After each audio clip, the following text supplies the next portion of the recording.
यहाँ पर रेशमा अपनी बहन सलमा के घर का दरवाज़ा खटखटा रही है। रेशमा अपनी बहन से मिलने ससुराल में आई हुई है और देखती है कि सलमा का दरवाज़ा नहीं खुल रहा। उसको घबराहट होती है, कहीं मेरी बहन को कुछ हो तो नहीं गया, मेरी बहन की तबीयत खराब रहती, कहीं उसको चक्कर तो नहीं आ गया।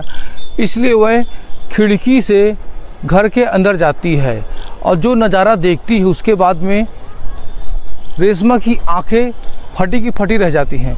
नमस्कार दोस्तों, हम आपके होस्ट अरविंद पटेल और स्वागत करते हैं आपके अपने YouTube channel Arvind Patel official में। दोस्तों, आज की कहानी शुरू होती है बिहार के पटना जनपद से। बिहार के पटना जनपद में सिविल लाइन नाम का एक मोहल्ला है, जहां पर शमशेर अली की दो बेटियां होती हैं, सलमा और रेशमा। सलमा जो कि बड़ी बहन है, जिसकी शादी हो चुकी है इमरान से, वह इमरान के साथ अपने ससुराल में हंसी खुशी रहती है। और रेशमा छोटी बहन है। रेशमा जो कि एयर होस्टेस की ट्रेनिंग पूरी करके कई साल के बाद अपनी बहन के ससुराल में मिलने आई है, क्योंकि जब बहन की शादी हुई उस टाइम पर वह ट्रेनिंग कर रही थी और अपनी बहन की शादी में शामिल नहीं हो पाई थी। इसलिए वह ट्रेनिंग पूरी करने के बाद, नौकरी मिलने के बाद अपनी बहन सलमा से मिलने उसके ससुराल आ गई। दोस्तों, आपसे रिक्वेस्ट है कि जो भी चैनल में नए मेहमान आए हैं, कृपया चैनल को सब्सक्राइब करें, वीडियो को लाइक करें और अपना आशीर्वाद प्रदान करें, क्योंकि जब आप वीडियो को लाइक करते हैं तो यूट्यूब हमारे वीडियो को आगे भेजता है और आगे भेजता है। तभी जब आप लाइक करेंगे, हमारा मनोबल बढ़ेगा। चलिए कहानी शुरू करते हैं।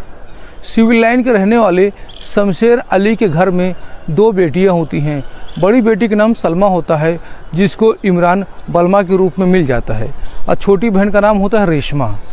यहाँ पर सलमा की शादी हो जाती है इमरान से, और रेशमा जो कि एयर होस्टेस की ट्रेनिंग करने चली गई थी, वहाँ पर उसको ट्रेनिंग में छुट्टियाँ नहीं मिलती थी, क्योंकि ट्रेनिंग बिहार से काफ़ी दूर हो रही थी। इस वजह से वह शादी के टाइम पर सलमा के शादी में नहीं आ पाती। अब सलमा से भेंट करने के लिए वह सीधे आवास विकास पटना चली जाती है। पटना में एक एरिया है आवास विकास, यहाँ पर सिविल लाइन इनका मायका है, आवासीय विकास इनकी ससुराल है। और वहाँ पर वह जाती है घर, तो दरवाज़ा खटखटाती है, लेकिन यहाँ पर जो उसके सलमा होती है, सलमा का दरवाज़ा नहीं खुलता। वह काफ़ी देर तक दरवाज़ा खटखटाती रहती है। फिर उसको चिंता होती, फ़ोन करती है, कोई फ़ोन नहीं उठाता। उसको चिंता होती, क्योंकि यहाँ पर जो सलमा होती है बड़ी बहन, वह मिर्गी की पेशेंट होती है, तो इस चीज़ की उसको चिंता होने लगती है रेशमा को, कहीं मेरी बहन को कुछ हो तो नहीं किया। उसकी तबीयत खराब रहती है, तो क्या करती है, दरवाज़ा जब नहीं खुलता काफ़ी देर तक, तो वह घर के पीछे जाती है और रास्ता देखती। जब रास्ता नहीं मिलता तो वह खिड़की से घर के अंदर घुस जाती है, कूद जाती है, घर के अंदर घुस जाती है, कई कमरे में जाती है, लेकिन कहीं पर भी सलमा का पता नहीं होता।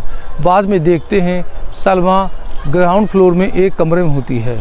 वहाँ पर सलमा एक किसी के साथ में अपने अंतरंग पल जी रही थी।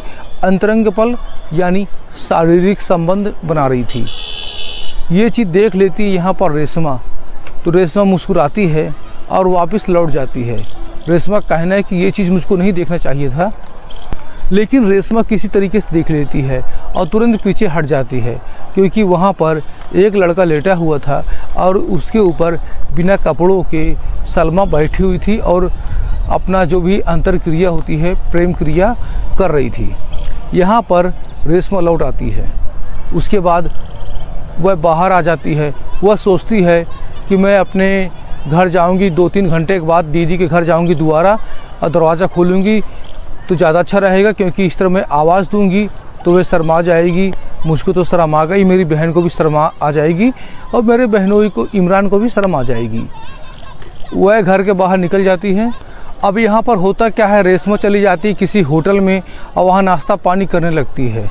पर इतने में ही उसकी नज़र पड़ती है जीजा जी के ऊपर। वो देखती है कि उसके जीजा यानी उसके दूल्हा भाई इमरान अपने दोस्तों के साथ निकल रहे होते हैं। वहाँ पर उसको सलाम करते हैं, बड़े अच्छे से बात करते हैं। तो उनके बहनोई इमरान कहते हैं, सॉरी मैं तुमको लेने नहीं आ पाया, क्योंकि मुझको छुट्टी मिलती है नहीं और मुझे अचानक अर्जेंट बाहर जाना पड़ रहा है। ये बात सुनती है रेशमा, तो उसके बाद अपने जीजा को विदा करती है। रास्ते मुलाकात होती है, काफ़ी खुश होती है। लेकिन बाद में रेशमा सोचती है अगर मेरे जीजा इमरान यहाँ पर हैं पार्क में, होटल में, तो मेरी बहन किसके साथ थी? इतना झटका लगता है। वो अपनी बहन को बहुत कुछ सोचा करती थी, बहुत अच्छा समझती थी, अपनी बहन का चरित्र काफ़ी अच्छा समझती थी, लेकिन उसको झटका लगता है, वो अंदर ही अंदर टूट जाती है। उसके बाद वह अपने बहन के घर जाती और अनजान बन के रहती है। वह सोचती है कि ये बात मुझको करनी चाहिए ना करनी चाहिए। यहाँ पर वो बात नहीं करती, उसे काफ़ी दुख रहता है। उसके बाद वह अपनी बहन से पूछती है, ये बताओ क्या कभी ऐसा हुआ है कि जीजा अचानक से घर आ जाएं? तो यहाँ पर सलमा कहती नहीं, तुम्हारे जीजा इमरान को कभी टाइम ही नहीं मिलता अचानक से आने का, वो तो बाहर चले जाते हैं तो शाम के पहले नहीं आते। तो उसका शक यकीन में बदल जाता है कि मेरी बहन किसी और के साथ थी। तो वो अपने बहन की जासूसी करने लगती है। पहले सोचती हूँ अपनी बहन को समझाऊंगी, लेकिन उसे रंगे हाथ पकड़ूंगी, बहुत कुछ सोचती है। एक दिन क्या करती है, वो किसी काम से बाहर निकल जाती है। उसकी बहन सोचती है कि मेरी छोटी बहन रेशमा चली गई है, और जब वापस आती है और छुप के फिर से देखती है तो देखती है कि वो 1 नहीं 2 नहीं 3 नहीं 7 साल लोगों के साथ में अपने गलत काम कर रहे हैं, अवैध संबंध बना। एक दिन क्या होता है, सलमा कहती है मैं जा रही हूँ थोड़ा सा काम से। यहाँ पर जो सलमा होती है वो एक होटल जाती है। यहाँ पर सलमा का पीछा करती है रेशमा। रेशमा एक होटल जाती है और उस होटल से 3 घंटे के बाद निकलती है, फिर दूसरे होटल जाती है, फिर 3 घंटे बाद निकलती है। इस प्रकार पूरा दिन बीत जाता है और यहाँ पर सलमा को नहीं पता होता कि उसकी बहन रेशमा उसका पीछा कर रही है। और बाद में शाम को जब बातचीत होती है तो बताती है यहाँ पर सलमा कि मैं बहुत थक गई हूँ, मुझे बहुत काम था, मैं डॉक्टर के पास थी, ये था वो था, दुनिया भर के बहाने बताती है। तो यहाँ पर रेशमा को सुन के झटका लगता है कि सलमा तो कई होटल में टहल रही थी और सलमान यहाँ पर अपने पुराने साथी रवि के साथ टहल रही थी, लेकिन रेशमा से झूठ क्यों बोला? रेशमा को पूरा शक होता है। बाद में रेशमा कहती है झूठ क्यों बोलती हो, तुम तो कई होटलों में मुंह काला कर रही थी, मैंने तुमको देखा है। तो जैसे ये बात सलमा सुनती है, छोटी बहन रेशमा के मुंह से उसको झटका लग जाता है। वह अपनी बहन रेशमा के पैर पकड़ती है, कहती है जीजा जी को मत बताना वरना मेरा घर तबाह हो जाएगा। तो रेशमा कहती पहले क्यों नहीं सोचा, तुम क्यों अपना घर तबाह कर रही थी? बाद में यहाँ पर सलमा बताती है कि रवि मुझे ब्लैकमेल करता, क्योंकि जीजा जी टाइम नहीं दिया करते। एक दिन रवि आया था, प्रपोज किया, मैंने उसको मना कर दिया। फिर रवि ने कहा हम दोस्त तो बन सकते हैं, मैंने कहा ठीक है। लेकिन एक दिन मैं बहुत टूट चुकी थी, उसने मुझे नशे की कोल्ड ड्रिंक पिला दी, उसके साथ मैंने नाजायज़ संबंध बनाए और उसने मेरा वीडियो बना लिया। फिर रवि कहता है कि हमारा तुम्हारा वीडियो सुशांत ने बना लिया है और तुम्हें फिर से करना पड़ेगा सुशांत के साथ में। तो पहले डरती है, लेकिन मजबूरी में उसको सुशांत के साथ भी संबंध बनाना पड़ता है। उसके बाद यहाँ पर जो सलमा होती है, सलमा से कई लोगों के साथ संबंध बनवाए जाते हैं और सलमा को ब्लैकमेल किया जाता है। ये सारी कहानी अपनी छोटी बहन रेशमा को बताती है। रेशमा छोटी बहन होती है, वो कहती मैं तुम्हारी मदद करूँगी।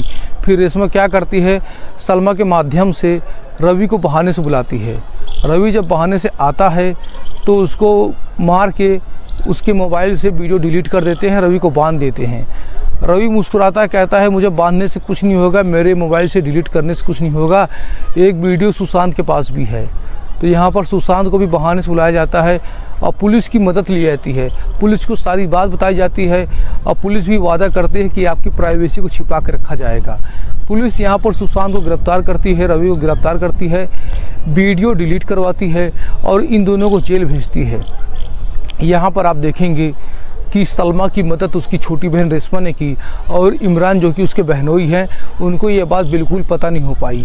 कहने का मतलब कि एक गलती आप करोगे, एक गलती को छिपाने के लिए आप दूसरी गलती करोगे, दूसरी गलती को छिपाने के लिए आप तीसरी गलती करोगे। इससे अच्छा ये है कि अपने परिवारजनों के साथ बैठकर खुलकर बात करें। जब खुलकर बात करेंगे तभी कोई समाधान निकलेगा। अगर आप लोग बात नहीं करेंगे तो एक झूठ को छिपाने के लिए आप दूसरा झूठ बोलेंगे, दूसरे को छिपाने के लिए तीसरा झूठ बोलेंगे, झूठ पे झूठ बोलेंगे और आपसे क्राइम हो जाएगा। जैसे कि सलमा के साथ हुआ, सलमा का 1 नहीं 2 नहीं 7-7 8-8 लोगों से रिलेशन हुआ। कहानी कैसे लगी? वीडियो को लाइक करें, चैनल को सब्सक्राइब करें। और अभी कहानी सुनाने तक रवि और सुशांत इस समय जेल में हैं और इस समय स्क्रीन में जिनके चैनल दिखाए जा रहे हैं, कृपया इनके चैनल को सब्सक्राइब करें, वीडियो को लाइक करें। जय हिंद, जय भारत।